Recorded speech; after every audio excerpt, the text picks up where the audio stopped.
नमस्कार दोस्तों, omni channel में आपका स्वागत है। और आज आप इस वीडियो में ओमनी चैनल इंग्लिश की तरफ एक और फ्रेज और जी हाँ, सेंटेंस जो होते हैं सेंटेंस फॉर्मेट होते हैं। अब जिसमें मैंने अफर्मेटिव और इंट्रोगेटिव सेंटेंसेस को कैसे बनाया जाता है उस पर चर्चा किया था। अब दोस्तों इस वीडियो में नेगेटिव सेंटेंस की बात करेंगे, जो कि बहुत ही ईजी हो जाएगा कि अफर्मेटिव के बाद नेगेटिव में क्या करना होता है, कैसे बनता है नेगेटिव सेंटेंस, जिसे हिंदी में नकारात्मक वाक्य बोलते हैं। तो बहुत जरूरी है हिंदी पढ़ने से शुरू करके इंग्लिश में धीरे धीरे करके लिखना सीखना। तो अगर आप नेगेटिव सेंटेंस नहीं जानते हैं तो आप यहाँ जानेंगे नेगेटिव सेंटेंस कैसे कैसे होते हैं, और एक मतलब कि बहुत अच्छा तरह से इसका यूज़ भी करना सीख जाएंगे, क्योंकि लिखना बहुत ही इंपॉर्टेंट होता है जितना कि पढ़ना होता है। इस क्रम में ये है वीडियो तुम्हारा थर्ड। तो चलिए थोड़ा सा समझना होगा, और मैं समझाने का ही हमेशा प्रयास करता हूँ ताकि आपको अधिक से अधिक ज्ञान मिले। तो देखिए, नेगेटिव सेंटेंस जो होता है जिसमें हिंदी में अगर नकारात्मक बोलते हैं तो क्या करते हैं कि इसमें ना लगा रहता है, ठीक है, ना लगा रहता है या नहीं लगा रहता है। जिस भी वाक्य में अगर ये लगा रहा है ना नहीं, तो इसका मतलब होता है कि वो नकारात्मक है, नेगेटिव है वाक्य। अब इसमें क्या करना होता है, सिंपल सा तरीका है। आपने अफर्मेटिव वाला सेंटेंस देखा था जिसमें मैंने बताया था आई एम, है ना, we are, you are, he is, she is, it is, this is, that is, ये मैंने बताया था। अब प्लूरल में you are, they are, they are, they are, these are, those are, ये बताया था। अब क्या करना है, हिंदी था क्या, मैं हूँ, तुम हो, वह है, वह है, यह है, वह है, नहीं कहीं नहीं था। हम लोग हैं, तुम लोग हो, वे लोग हैं, ये सब हैं, और ये वे सब हैं। क्या जुड़ा नहीं गया था, तो नहीं जुड़ा हुआ था। अब यहाँ पर नहीं हिंदी वाक्य में जुड़ जाएगा, और आप समझ जाइए कि कैसे यूज करना है। तो आई एम नॉट, ये एक वचन वाला है। अब एक वचन तो समझते होंगे, एक वचन किसे कहते हैं। तो एक वचन इसमें एक व्यक्ति की बात होती है, चाहे वो व्यक्ति फर्स्ट पर्सन में हो, सेकंड पर्सन में हो, थर्ड पर्सन में हो। First person, second person, third person क्या होता है दोस्तों, आई यू, और इधर है वी आर, ये जो है फर्स्ट और सेकंड पर्सन में होते हैं। आई और वी जो है फर्स्ट पर्सन सिंगुलर नंबर, यदि देखिए आई जो है फर्स्ट पर्सन सिंगुलर नंबर में, जबकि वी जो है फर्स्ट पर्सन ही है लेकिन प्लूरल नंबर में, यानी बहुवचन में। यू सेकंड फर्स्ट पर्सन में यू होता है, सेकंड पर्सन, और यू जो प्लूरल में मीन्स यू ही होता है ना, यू का जो ज़्यादा बदलाव नहीं। इसके अलावा जितने भी सारे सेंटेंस में अगर सब्जेक्ट होते हैं, कर्ता होते हैं, वो थर्ड पर्सन यानी अन्य पुरुष माने जाते हैं। आप समझ चुके होंगे हमारी बात को। तो चलिए अब मैं बताता हूँ। आई एम नॉट हेयर, मैं यहाँ नहीं हूँ, कह सकते हैं आप ऐसे। तो तरह तरह के वाक्य बनेंगे नॉट को लेकर। तो आप यहाँ ही से सीखेंगे, इसी जगह सीखेंगे लिखना भी बोलना भी। और डॉट का मतलब नॉट के बाद आप कुछ भी लगाइए। I am not a doctor, I am not a policeman, I am not a operator, I am not a, है ना, कुछ भी, gazette officer, I am not a DM, I am not a teacher, कुछ भी तो बोल सकते हैं। तो तरह तरह के वाक्य बोलते हैं और लिखने का प्रयास करते हैं। तो आप सेंटेंस को यहाँ से बढ़ा सकते हैं। तो आई एम नॉट, आप क्या करिए कि एक कॉपी ले लीजिए, फोर साइज की कॉपी, और एक फोर साइज की कॉपी में जैसे लिखा हुआ है उसे वैसे ही उतार दिए। उतारने से क्या होता है कि लिखने का एक आदत बन जाता है। और सेंटेंस लेकिन लिखने समय बोल कर लिखना है। क्या करना है, बोल कर लिखना है। बोल कर लिखने से ये फायदा होगा कि आप तो लिखेंगे ही, साथ साथ आपको बोलने में भी हेल्प हो, यानी कि आपका जो स्पीकिंग वाला जो आपका दिमाग में है वो भी मजबूत होगा, स्किल। तो आई एम नॉट देयर, है ना, you are not here, you are not there, ऐसा बोल सकते हैं। हिंदी तो समझ ही रहे होंगे आप क्या मतलब, तुम वहाँ नहीं हो, तुम यहाँ नहीं हो, ऐसे। तो आई एम नॉट, मैं नहीं हूँ, वी आर नॉट, हम लोग नहीं हैं, यू आर नॉट, तुम नहीं हो, यू आर नॉट, तुम लोग नहीं हो। और हिंदी में तुम आप भी होता है, आप नहीं हो, और या आप लोग नहीं हो। ही इज़ नॉट, वह नहीं है। ही जो है पुरुष के लिए होते हैं, चाहे लड़का हो लड़का हो या बूढ़ा जो भी हो, लेकिन लड़का होना चाहिए, मतलब मेल पर्सन, ही उसके लिए होता था। ही इज़ नॉट, वह नहीं है। दे आर नॉट वे लोग नहीं है, शी इज नॉट वह नहीं है, दे आर नॉट वे लोग नहीं है, इट इज़ नॉट यह नहीं है, दे आर नॉट ये सब नहीं है, दिस नॉट, देखिए दिस इज नॉट, तो दिस का प्लुरल होता है दीज, तो दिस इज नॉट यह नहीं है, दीज आर नॉट ये सब नहीं है, दैट इज नॉट वह नहीं है, दोज आर नॉट वे सब नहीं है। तो ये है दोस्तों नेगेटिव नकारात्मक वाक्य का पहला स्लाइड, और मैंने बहुत सारे सब्जेक्ट को लेकर जो है बनाया है, तो आपको समझना है, कॉपी पे इसी तरह से लिख लेना है, कॉपी पे लिखना बहुत जरूरी है। जैसे दिस बॉय इज नॉट यह लड़का नहीं है, इसी का प्लुरल होता है दिस का दिज हो जाएगा, बॉय का बॉयज हो जाएगा, दीज बॉयज आर नॉट ये सब लड़के नहीं हैं, दिस मैन इज नॉट यह आदमी नहीं है, और दिस का दिज हो गया, मैन का मेन हो गया, इज का आर हो गया, दिस मेन आर नॉट ये सब आदमी लोग नहीं है, दैट गर्ल इज नॉट वह लड़की नहीं है, दोज गर्ल्स आर नॉट वे सब लड़कियां नहीं है, दैट डॉग इज नॉट वह कुत्ता नहीं है। अब देखिए दैट का प्रयोग कहाँ होता है, मैंने अफर्मेटिव वाले में बताया, दैट वह जो है वह मान लीजिए वह है, वह के लिए तीन चीज़ है, कौन कौन सा है आप समझिए, ही भी होता है, ठीक है, सी भी होता है, और दैट भी होता है, ये तीन चीज तो मिल ही जाता है।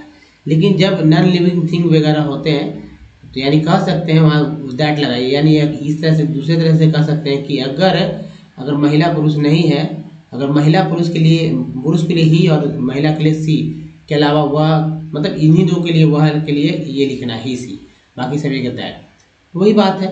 तो दैट डॉग इज नॉट वह कुत्ता नहीं है, दैट का प्लुरल दोज हो जाता है, दोज डॉग्स आर नॉट वे सब कुत्ते नहीं हैं, माई फादर इज नॉट है ना, मेरे पिताजी नहीं है, आवर फादर्स माई का हो गया आवर हो गया, माई फादर्स तो आवर फादर्स आर नॉट हमारे पिताजी लोग नहीं हैं, योर ब्रदर इज नॉट तुम्हारा भाई नहीं है, योर्स, अब योर लिखिए योर्स लिखिए एक ही बात होता है, तो योर ब्रदर्स आर नॉट तुम्हारे भाई साहब नहीं है, हिज अंकल इज नॉट उसका चाचा नहीं है, देयर अंकल्स आर नॉट वे लोग के चाचा सब नहीं है, हिज सिस्टर इज नॉट उसकी बहन नहीं है, देयर सिस्टर्स आर नॉट वे सब की बहनें नहीं है, राजू इज नॉट राजू नहीं है, Mrs Raju are not Raju लोग नहीं है,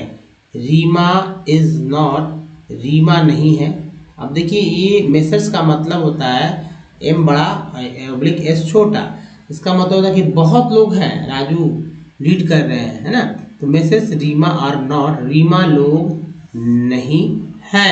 नेक्स्ट चलिए, अब देखिए नेक्स्ट में सिंगुलर प्लुरल दोनों, राम्स, या देखिए यहाँ पर जो एपोस्ट्रोफी लगा हुआ था, राम सिस्टर्स इज नॉट, यानी राम, अब ये एपोस्ट्रोफी का मतलब होता है चाहे का या की, तो यहाँ पर आपको की मिल ही जा रहा है, राम की बहन नहीं है, Ram's sister is not, Mrs Ram's sisters are not Ram लोग की बहनें नहीं है।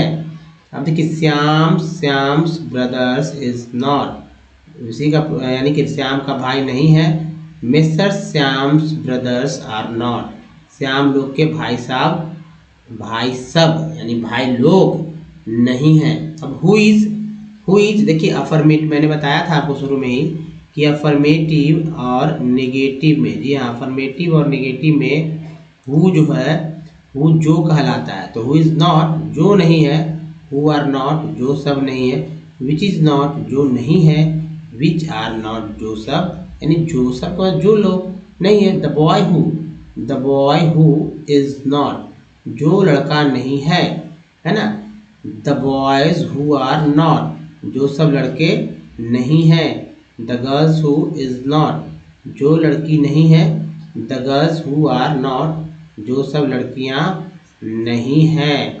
तो दोस्तों इस बात को आपको अच्छी तरह से समझ लेना है, द गर्ल्स हु। अगले तो देखिए यहाँ पर कि जो सब जो लड़की नहीं है, जो सब लड़कियां नहीं है। नेक्स्ट है सिंगुलर प्लुरल में एक और देखिए, ये एक वचन में द बुक विच, देखिए बुक क्या होता है, बुक तो सामान है और सामान के लिए विच होता है, या प्राणी के लिए भी जो है विच का इस्तेमाल होता है। जैसे यहाँ देखिए डॉग है तो यहाँ विच लगा गया, तो प्राणी है, जीवन है इसमें, लेकिन आदमी नहीं है। तो पुरुष और महिला के लिए हु का इस्तेमाल होता है, बाकी विच। यहाँ क्वेश्चन में तो अलग चीज़ है ही, वो या क्वेश्चन हो या कहीं हो इसी तरह होगा।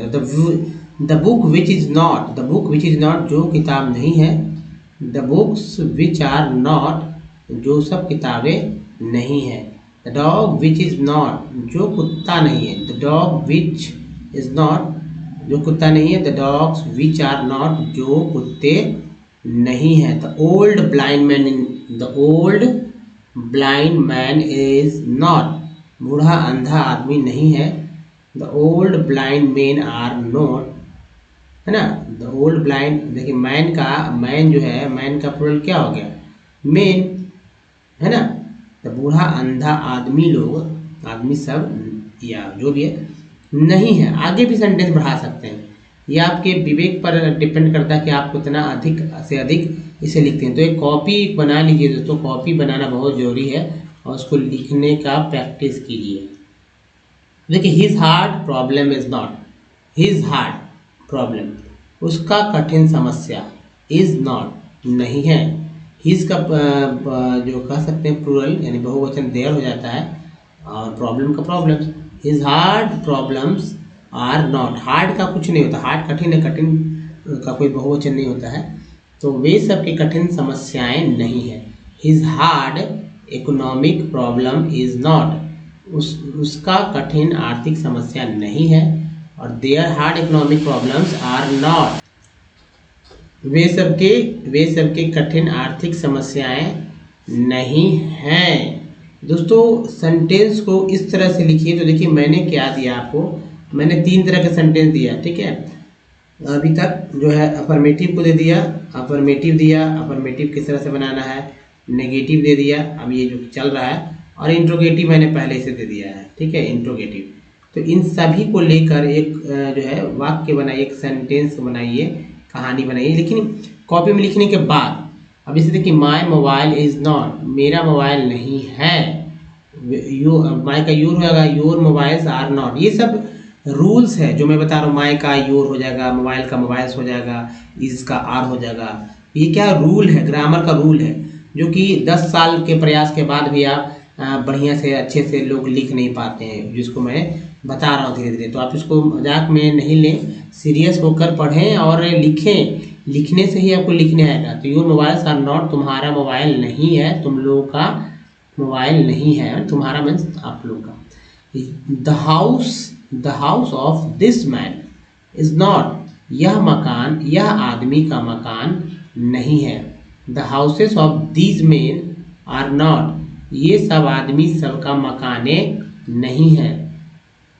The man of this house, इसी को पलट दिया गया, ऊपर वाला जो सेंटेंस है उसको मैंने पलट दिया। आप देखिए पहले था the house of this man, अब दूसरा में है the man of this house is not, तो यहाँ हिंदी बदल गया, यह मकान का आदमी नहीं है। उसी का देखिए मैन का मेन हो गया, तो द मेन ऑफ दिस का दीज, हाउस का हाउसेज आर नॉट, ये सब मकानों के आदमी लोग नहीं है। The old blind man is not, बूढ़ा अंधा आदमी नहीं है। The old blind man are not, बूढ़ा अंधा आदमी लोग नहीं है। तो दोस्तों इसको अच्छे से लिखें, अगर आप अच्छे से लिखेंगे तो गारंटी है कि सेंटेंस के फॉर्मेट को आप ना मतलब इतना समझने के बाद जो है आप उसे अच्छे तरह से मतलब बोल भी पाएंगे। अब देखिए इस स्लाइड में, देखिए इस स्लाइड में क्या लिखा हुआ, आप इसको अच्छे से पढ़िए। नोटा बिना, एनवी मीन्स होता है नोटा बिना, विशेष ध्यान देखना। नीचे दिए गए सभी सब्जेक्ट सिर्फ नेगेटिव और नेगेटिव इंट्रोगेटिव में लिखें या प्रयोग करें। यानी जो मैंने आपको बताया कि भाई affirmative, negative, interrogative, negative, interrogative 4 तरह सेंटेंस होते हैं मुख्य रूप से, जिसमें से जो है अफर्मेटिव, ठीक है, अफर्मेटिव में नहीं लिखिए इसको, और इंट्रोगेटिव में नहीं लिखिए, ठीक है, इंट्रोगेटिव में नहीं लिखिए। ये दो जो है इन 2 सेंटेंस में नहीं लिखना है, बाकी सभी जगह इसको सिंगुलर और प्लूरल, एक्चुअली इसका प्लूरल नहीं होता है। एक और बात याद के, इसका कोई प्लूरल नहीं होगा, प्लूरल नहीं, जैसे नोबडी आर नहीं लिखना है, नन इज ऐसे ही चलेगा, इसका कोई भी प्लूरल नहीं होगा। तो इस ये भी एक रूल है जो कि आपको लिखने क्रम में ही याद हो जाएगा। तो नोबडी इज यानी कोई नहीं, इसका नोबडी का मतलब था कोई नहीं। इसमें तो है नन इज कुछ कोई नहीं, ठीक है, नन इज कोई नहीं, है ना। नथिंग इज कुछ नहीं। नो मैन इज सबसे इम्पोर्टेंट ये वाला है, ठीक है। और एक ये हो जाता है, मतलब ये भी है लेकिन ज़्यादातर नीचे वाला यूज में आता है बोलने में। नो मैन इज कोई आदमी नहीं है। अब आगे का बात जो इज के बाद आप बढ़ा के लिख सकते हैं, ये आप पे डिपेंड करता है कितना। तो उसके बाद नो बॉय इज कोई लड़का, नो बॉय इज कोई लड़का नहीं है, कोई लड़का नहीं। नो गर्ल इज कोई लड़की नहीं है। नो बुक इज कोई किताब नहीं है। नो मोबाइल इज कोई मोबाइल नहीं है। ये तो सिर्फ शुरुआत, इसके बाद सेंटेंस बढ़ सकते हैं। जैसे नो बडी इज हेयर, कोई यहाँ कोई नहीं है। नन इज हेयर कुछ नहीं है, नहीं कोई नहीं है। नथिंग इज, है ना, यहाँ कुछ नहीं है। Nothing is here, nothing is there, वहाँ कुछ नहीं है, यहाँ कुछ नहीं है। नो मैन इज देयर, मतलब मैं सिर्फ इज और देयर के, हेयर और देयर के ही बात करता हूँ। मान लीजिए देयर है और हेयर भी ले लीजिए, ये हेयर है, इन दोनों को लेकर। जैसे नो मैन इज हेयर, यहाँ कोई नहीं है। नो मैन इज देयर, यहाँ कोई आदमी नहीं है। नो बॉय इज हेयर, यहाँ कोई लड़का नहीं है। नो बॉय इज देयर, यहाँ कोई लड़का नहीं है। नो गर्ल इज हेयर, यहाँ कोई लड़की नहीं है। नो गर्ल इज देयर, यहाँ कोई लड़की, वहाँ कोई लड़की नहीं है। नो बुक इज हेयर, यहाँ कोई किताब नहीं है। No book is in room, इस रूम में कोई किताब नहीं है। ऐसे ही बोलते हैं। No mobile is in room, इस मतलब कोई इस रूम में कोई मोबाइल नहीं है। ऐसे भी हो सकता है, बोलने के लिए कई तरह का इस्तेमाल किया जाता है। दोस्तों अब आप समझ चुके हैं नेगेटिव सेंटेंस। तो नेगेटिव सेंटेंस के लिए आप कॉपी पेज लिखिए। अब एक और देखिए नोटा बिना, यहाँ से नोटा बिना विशेष ध्यान दें। जब संख्या का उल्लेख होता है यानी नंबर्स, संख्या के क्या मतलब होता है? नंबर्स। नंबर मीन्स क्या होता है आप तो जानते ही, जैसे कि 20, 30, 8 ये नंबर है ना, या 4 ये, या 6 ये सब क्या है? नंबर है। तो जब संख्या का उल्लेख होता है वहाँ नन लिखें, नन। जब संख्या का उल्लेख नहीं रहता है वहाँ पर नोबडी लिखें। इन सब का प्लूरल नहीं होता है। ये देखिए 3 बात मैंने यहाँ बताया। जब संख्या का उल्लेख होता है तो वहाँ नन लिखना है, जब संख्या का उल्लेख नहीं होता तो वहाँ नोबडी लिखिए। जब इन सब का प्लूरल यानी बहुवचन नहीं होता है, सभी ये जो है सभी नेगेटिव वर्ड्स होते हैं, इसलिए इसमें नो या नॉट अलग से जोड़ने की आवश्यकता नहीं होता है। सिर्फ ऐसा लिख लीजिए नोबडी इज हेयर, ऐसा मैंने बताया हेयर को, यहाँ कोई नहीं है। तो यानी नोबडी का मतलब कोई नहीं ही होगा ना। तो दोस्तों ये था हमारा नेगेटिव सेंटेंस के ऊपर जितने सारे फैक्ट्स बातें थी। आप कोई भी फॉर्मेट में आपको ऐसे ही नेगेटिव सेंटेंस बनाना है। तो दोस्तों इस वीडियो में यहीं तक बताइए वीडियो कैसा लगा। सबसे इंपॉर्टेंट बात है कि वीडियो अच्छा लगा है तो लाइक कीजिएगा और अधिक से अधिक लोगों तक इसे पहुंचाइए। नए चैनल को सब्सक्राइब कीजिए विथ ऑल नोटिफिकेशन के साथ ही कुछ प्रीवियस वीडियो के लिंक यहाँ से चैनल को सब्सक्राइब करने का लिंक यहाँ से, प्लेलिस्ट का लिंक यहाँ से मिल जाएगा। तो दोस्तों इस वीडियो में बने रहने के धन्यवाद। Thanks for watching. धन्यवाद।